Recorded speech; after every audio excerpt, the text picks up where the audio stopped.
Mimi ni mwenyekiti wa kurugenzi ya kwaya sifa na kuabudu katika kanisa la Pentecoste Motomoto Church Kibirizi. Unamfahamu Bahati Bukuku? Bahati Bukuku, yeah, namfahamu. Unamfahamu Christian Shusho? Yeah, Christian Shusho pia namfahamu. Unamfahamu Flora Mbasha? Flora Mbasha namfahamu. Hawa watu wote hawapo kwenye ndoa. Hawa watu wote hawapo kwenye ndoa. Ndio. Na kwa nini hawapo kwenye ndoa? Mimi naye inawezekana tusijue sababu za msingi. Ndio. Lakini wote hawa wanatumika katika nyimbo za kusifu na kuabudu, yeah, katika hiyo kurugenzi yako.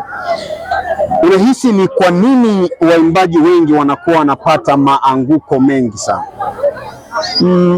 Kwa kweli naweza nikajibu kama ninavyojua mimi kama mimi. Unajua waimbaji wengi wanapata maanguko mengi sana kwa sababu ya kujiinua. Cha kwanza kabisa, kitu cha kwanza kabisa ambacho tunataka kujua, ukijiinua ukiwa juu, yani unaweza kuona watu wengine kama hawafai. Cha kwanza kabisa ni anguko kubwa kwenye uimbaji. Ndio. Hizo ni cha kwanza kabisa ambacho nimekishuhudia kwa watu wengi sana, tena sana. Kujiinua. Yes, kujiinua. Naomba unijibu swali hili. Uimbaji wa gospel ni biashara au ni huduma? Uimbaji wa gospel ni huduma. Narudia tena, unijibu vizuri. Yeah. Uimbaji wa gospel ni biashara, ni huduma? Ni huduma. Naongoza, sawa. Naongoza kundi la kusifu, naongoza kwaya. Cha kwanza kabisa watu tunaweka vikao vingi sana. Na kuambia cha kwanza kabisa msije mkajiinua kwenye huduma ya Mungu. Na uwaga simlazimishi mtu kwa sababu Mungu ndiye alikuita wewe uje kutumika. Sasa mimi sijakuita mimi Faraja, sawa? Mimi najua kabisa nimekuja kutumika hapa ni kwa sababu ya Mungu. Na sio kwa Mungu tu. Mungu amekuweka wewe ili wahudumie watu wengine. Sawa?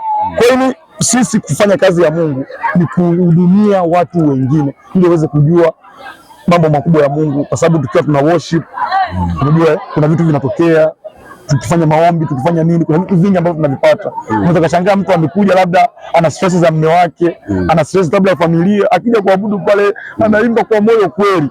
Sawa, lakini sasa kama ukiwa unaimba kwa kujiinua, kwa kufanya nini, unaweza kusema watu wengine tu wanakuda sasa kama huyu anakuja kutuabulisha sisi, alafu ni anafanya kitu fulani, anajiinua. Yaani watu wengine hawapokei, sawa, hawapokei. Najikuta kabisa kuna watu wengine wanakuwa hawapendi kile kitu. Umeona? Kwa hiyo naweza kusema kwamba mimi kwa kweli cha kwanza kabisa ambacho nawafundisha watu wangu, mimi nilikuwa na discipline na simlazimishi mtu kufanya kazi ya Mungu.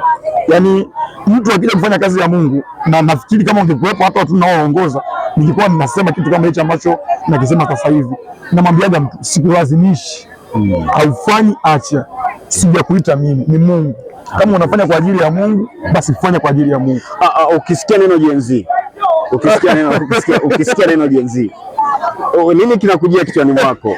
Maana mwaka 2026 kumekuwa na rapture katika uchaguzi, kuna mambo mengi na hii generation yenu hii nini mnaoitwa Gen Z, nini ambacho ukisikia neno kinakujia kichwani?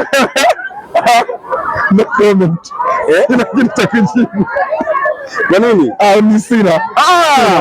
Unaweza ukashauri. Unajua sawa, ndio.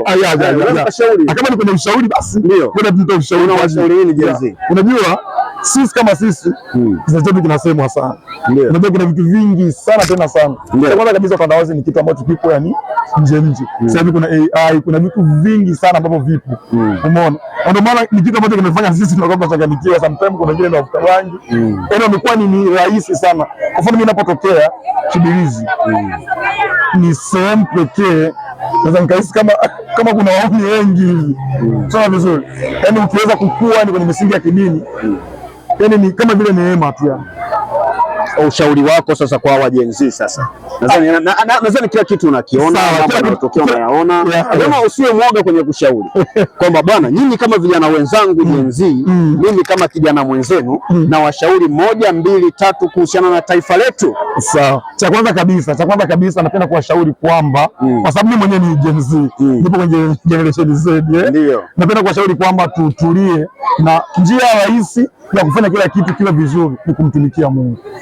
Kama uko mbali na Mungu kama au muabudu Mungu, huwezi kuwa sawa, kwa sababu tunaamini kabisa, wanasema kwamba kumcha Bwana ndio chanzo nini cha maarifa. Kwa kuna wengine wanakosa kufanya vitu ambavyo vinampendeza Mungu, kwa sababu kama waliamua kufanya vitu kama vile ambavyo vitokea, wenyewe wanavijua. Watu wengi walikufa, sio moyo wa kutamka, watu walikufa, watu walikufa na watu wengi waliharibu, walichoma magari, walichoma viwanda. Sasa zile pale ni madhara ambayo yanakuja kutukumba sisi kama sisi kwenye kila kitu. Kuna kipindi fulani, kwa mfano kama hata kijua mimi, ingekuwa labda kipindi kile ndio kipindi cha Christmas, sasa hivi umetoka Dar es Salaam, usingeweza kuja kwa sababu walifunga usafiri. Ushauri wako ni nini hasa hapo? Ushauri wangu ni kwamba cha kwanza kabisa inabidi tuache hayo mambo, tuweze kumtumikia Mungu na kuweza kumtegemea kwenye kila kitu. Kama tunachote kile ambacho tunakihitaji, tumombe Mungu. Mimi nilichojifunza kwako kwamba kumcha Bwana ni chanzo cha maarifa. Kwa ili Gen Z waweze kupata vitu vizuri, maana yake wamche Bwana. Then baada ya hapo Mungu atawapa maarifa, atawapa nini cha kufanya. Bwana, asante sana. Kama unataka chochote kile, wamtumikie tu Mungu. Ndio umwambie tu Mungu. Kwa sababu Mungu wetu sisi wala si kiziwi, na si kipofu. Na matokeo yanatokea. Kwa wasije kufanya vurugu, wamtegemee tu Mungu, matokeo watayaona. Wasije kufanya vurugu za kufanya kila kitu sisi tunafanyaje. Cha msingi ni kumtegemea. Bwana, niko na Gen Z hapa, anawaambia Gen Z wenzake kwamba muhakikishe kwamba mnamtumikia Mungu, kwa sababu ndio chanzo cha maarifa. Ili uweze kufanya maamuzi mazuri, lazima uwe na Mungu ndani, ambaye yeye ataamua nini cha kufanya au ufanye nini ambacho kitakuwa na faida kwenye taifa lako. Mungu akubariki sana. Amina. Umekataa neno Gen Z na limekuchekesha sana. Basi Mungu akubariki. Surprise sana kusikia neno kama hilo. Asante sana. Asante sana. Amina.